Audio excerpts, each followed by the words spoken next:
پاکستان کا budget national assembly میں پیش کر دیا گیا ہے اور تمام لوگوں کے ذہن میں ایک ہی سوال ہے اور وہ یہ کہ غریب طبقے کو اس سے کوئی ریلیف ملے گی یا مزید حالات خراب ہو جائیں گے۔ بجٹ میں اتنے سارے مختلف پہلو ہوتے ہیں اور اتنے سارے مختلف اعداد و شمار ہوتے ہیں کہ ان کے اندر کبھی کبھار انسان کھو جاتا ہے اور سمجھ نہیں آتی کہ اوور آل پکچر کیا ہے، بڑی تصویر کیا ہے۔ سمجھنے کی ضرورت یہ ہے کہ جب سے محمد اورنگزیب صاحب فائنانس منسٹر بنے ہیں تو ان کا ایک ہی گول رہا ہے اور اس گول کو کہتے ہیں میکرو اکنامک سٹیبلٹی، اور یہی گول انٹرنیشنل مانیٹری فنڈ کا بھی ہے، اور یہ بہت سادہ سے دو اصولوں میں جمع کیا جا سکتا ہے، اور وہ یہ ہیں کہ ٹیکس ریونیو زیادہ سے زیادہ کی جائے اور اخراجات کم سے کم کیے جائیں۔ اس کے علاوہ اور کوئی بڑی لانگ ٹرم تھنکنگ اس بجٹ میں شامل نہیں۔ یہ اس کے مین اہداف ہیں، یعنی کہ فسکل ڈیفیسٹ کو کم کیا جائے۔ یہ پالیسی آئی ایم ایف والے پوری دنیا کے اندر لاگو کرتے آئے ہیں اور اس کے نتائج بھی سب کے سامنے ہیں۔ سب سے پہلے تو کہتے ہیں give the dual his due, کہ آپ کے کوئی مخالف بھی ہو تو جو کام اس نے اچھا کیا ہے اس پہ بہرحال اس کو شاباش ضرور دینی چاہیے، اور وہ یہ کہ اس وقت پاکستان کے اندر مہنگائی کی شرح 5% سے کم ہو گئی ہے۔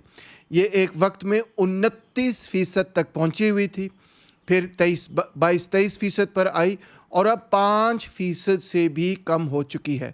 یعنی یہ بہت ہی کم مہنگائی کی شرح ہے۔ جو پہلے مہنگائی ہو چکی ہے وہ تو اب جانے نہیں لگی، وہ تو اب قائم ہے اور اس کے بوجھ تلے تو وہ دبی چلی جا رہی ہے، مگر مزید مہنگائی کی تیزی میں شرح کم ہو چکی ہے، 5% سے کم ہو چکی ہے۔ ساتھ ہی ساتھ اکانومی $410 بلین کو کراس کر چکی ہے، اور آخر میں یہ کہ ریمیٹنسز اور فارن ایکسچینج ریزروز دونوں پہلے سے زیادہ بڑھ چکے ہیں۔ یہ حکومت کی کامیابیاں ہیں اور وہ کامیابیوں تک ہی اپنی بات چیت محدود رکھتے ہیں، مگر اس کے ساتھ ساتھ ان کے بہت بڑے بڑے فیلیئرز بھی آپ کے سامنے پیش کرنا چاہوں گا۔ جی ڈی پی گروتھ یعنی ترقی کا ان کا ٹارگیٹ تھا 3.6%، یعنی 3.6% سے اکانومی گرو کرے گی، اس میں وہ کامیاب نہیں ہوئے۔ اکنامک گروتھ صرف 2.7% اس وقت پاکستان کے اندر تھی، اور کچھ لوگ یہ بھی کہہ رہے ہیں کہ در حقیقت اس کو بھی 0.1% ری ایڈجسٹ کیا جائے، یہ 2.6 کے لگ بھگ ہے۔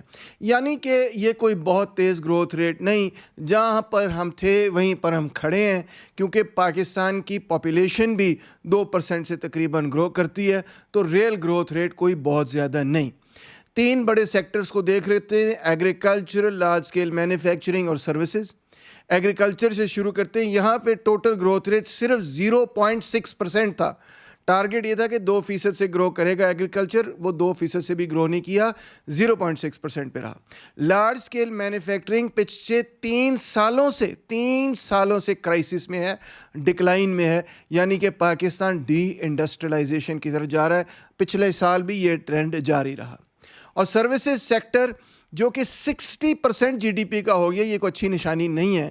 لارج اسکیل مینوفیکچرنگ کو 60% ہونا چاہیے جی ڈی پی کا، مگر کیونکہ مینوفیکچرنگ گر رہی ہے، ایگریکلچر بھی گر رہا ہے، تو وہ سارے لوگ کدھر جا رہے ہیں؟ سروسز سیکٹر میں۔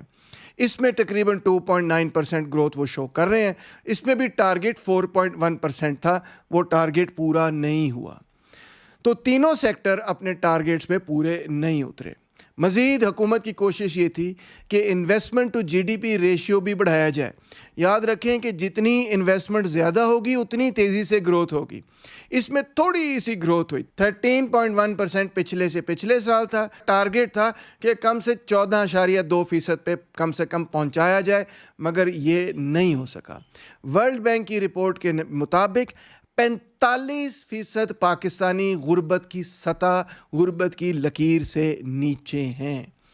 عرض یہ ہے کہ یہ ساری کی ساری آسٹیریٹی کے نتیجے میں پاکستان میں پاورٹی بڑھ گئی ہے، غربت بڑھ گئی ہے۔ ایگریکلچر کو بھی تھوڑا ڈس ایگریگیٹ کر کے دیکھتے ہیں کہ یہاں پہ کیا معاملات ہیں۔ 24% ہماری جی ڈی پی ایگریکلچر سے آتی ہے۔ یہاں پہ کل گروتھ 0.6% تھی، آپ کو بتا چکا ہوں، ٹارگیٹ حکومت کا 2% تھی۔ مگر سب سے اہم بات یہ ہے کہ جو میجر کراپس ہیں ان میں 13.5% ریڈکشن ہوئی ہے، یعنی ان میں نیگیٹو گروتھ ریٹ ہوئی ہے۔ کیا وجہ اس کی؟ حکومت کا یہ کہنا ہے، اور یہ بات غلط نہیں ہے، کہ اس کی مین وجہ واٹر شارٹیج ہے۔ تقریباً 40% پہلے سے کم پانی پاکستان میں آیا ہے، جس سے یہ بات بھی بالکل ہمارے ذہن میں کلیئر ہو جانی چاہیے کہ واٹر انفراسٹرکچر پہ حکومت کو کام کرنے کی ضرورت ہے۔ 6 کنالوں کی میں بات نہیں کر رہا، میں بات یہ کر رہا ہوں کہ جب پانی زیادہ آئے تو اس کو ہم سٹور کیسے کریں، اور جب کم آئے اس کو ہم استعمال کیسے کریں۔ خاص طور پہ اب اس پیریڈ میں جب انڈیا انڈس واٹر ٹریٹی کو ابینس میں کر چکا ہے، اور یہ کہہ رہا ہے کہ شاید وہ واٹر کو، پانی کو ایک پولیٹیکل ویپن کے طور پر استعمال کرے۔ دوسرا فیکٹر ایگریکلچر کا یہ ہے کہ انٹرنیشنل مانیٹری فنڈ نے یہ کہا ہے کہ منیمم پرائس سپورٹ کو ختم کر دیا جائے۔ منیمم سپورٹ پرائس MSP اس کو کہتے ہیں، ویٹ پر، شوگر کین پر، کاٹن پر اور فرٹیلائزر پر لاگو ہوتی ہے۔ انہوں نے کہا ہے کہ اس کو مڈ 2026 تک، یعنی کہ 2026 اگلے سال 20 سال تک آپ نے منیمم سپورٹ پرائس نہیں دینی۔ میرا نقطہ نظر یہ ہے کہ یہ جو ایگریکلچر میں ڈاؤن ٹرن ہوا ہے یہ اس وجہ سے بھی ہوا ہے کیونکہ منیمم سپورٹ پرائس ختم کر دی گئی ہے، جس کی وجہ سے ایگریکلچر زیادہ رسکی ہو جاتا ہے، اور اس وجہ سے خاص طور پہ اگر آپ باہر سے گندم منگانی شروع کر دیں تو پھر اس وجہ سے لوگ جو ہیں وہ میجر کراپس میں انویسٹمنٹ نہیں کرتے، اور میجر کراپس اسی لیے اس شدت سے ڈکلائن کی ہیں 13.5% سے۔ تو منیمم سپورٹ پرائس جلد از جلد ریسٹور ہو تو یہ میرا خیال ہے ایگریکلچر کے لیے بہتر ہوگا۔ بہرحال مجھے امید ہے کہ اس کمنگ ایئر کے اندر ایگریکلچر میں کچھ نہ کچھ امپروومنٹ ضرور ہوگی، اور اس سے ہو سکتا ہے تقریباً 1% GDP پر امپیکٹ بھی ہو، مگر کوئی بہت بڑا امپیکٹ اس وقت نظر نہیں آ رہا۔ آئیے اب اوور آل بجٹ کو دیکھتے ہیں، سمجھنے کی کوشش کرتے ہیں کہ یہ بجٹ ہے کیا، کیسے چل رہا ہے، اس کے کیا معاملات ہیں۔ سب سے پہلی بات تو یہ کہ حکومت کیونکہ انفلیشن کنٹرول کرنے میں کامیاب ہے، 5% سے کم کر دی انہوں نے انفلیشن، اس وجہ سے انفلیشن کے کم ہونے کے نتیجے میں پالیسی ریٹ یعنی انٹرسٹ ریٹ بھی کم ہو گئے ہیں، یعنی کہاں وہ 22% پہ پہنچے ہوئے تھے اب وہ 11% پہ آئے ہیں۔ کیونکہ انٹرسٹ ریٹ کم ہوئے ہیں تو جو ڈیٹ سروسنگ پیمنٹ حکومت کو جو قرضے ادا کرنے ہیں، جو انٹرسٹ ادا کرنا ہے، جو سود ادا کرنا ہے اپنے ٹی بلز پہ اور اس طرح کی مختلف چیزوں پہ، اس میں بھی خاصی کمی آئی ہے۔ انفیکٹ اس کے نتیجے میں تقریباً 2.26 ٹریلین روپے کی بچت ہوئی ہے۔ اس سے مزید، جس کو ہم اکنامکس کی زبان میں کہتے ہیں، فسکل سپیس ملی ہے کہ حکومت کا کچھ ہاتھ کھلا ہے۔ دوسری بات، حکومت نے کئی IPPs کو ریٹائر کیا اور دوسرے IPPs کے ساتھ ری نیگوسیشن کی ہے، جس کے نتیجے میں ان کا دعویٰ ہے کہ 1.3 ٹریلین روپے کا ان کو فائدہ ہو رہا ہے۔ یاد رکھیے کہ یہ بات میں کب سے کر رہا تھا، اور آپ کو یاد ہوگا کہ نہ صرف سوشل میڈیا پہ بلکہ جلد سے جلوس کر کے میں نے یہ بات پش کی، جب دوسری پارٹیز نے بھی اس کو ٹیک اپ کیا، میڈیا نے بھی اس بات کو ٹیک اپ کیا۔ اب دیکھیں اس سے 1.3 ٹریلین کا فائدہ ہوا اس رینیگوسیشن سے۔ میں ابھی بھی یہ کہوں گا کہ مزید رینیگوسیشن کریں، مزید آپ اپنے آپ کو تقریباً 1 ٹریلین اور بچا سکتے ہیں اگر آپ رینیگوسیشن پر زور ڈالیں اور جو IPPs بیکار ہیں ان کو ریٹائر کریں۔ مزید حکومت نے سبسڈیز کو 14% سے گرا دیا ہے۔ اس کے علاوہ پبلک سیکٹر ڈیولپمنٹ پروگرام کو بھی انہوں نے مزید 28% سے گرا دیا ہے۔ پہلے وہ 1.4 ٹریلین کا تھا، اب وہ صرف 1 ٹریلین کا بچ گیا ہے۔ اس میں بھی انہوں نے یہ کہا ہے کہ یہ 1 ٹریلین زیادہ تر انفراسٹرکچر پہ خرچ کیا جائے گا، ہیلتھ اور ایجوکیشن پہ خرچ نہیں کیا جائے گا۔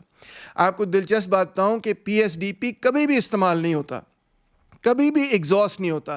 جب بھی بجٹ بنتا ہے یہ پورا استعمال نہیں ہوتا، اور پھر منی بجٹ میں اس کے حصہ جو ہے کسی اور جگہ ڈال دیا جاتا ہے۔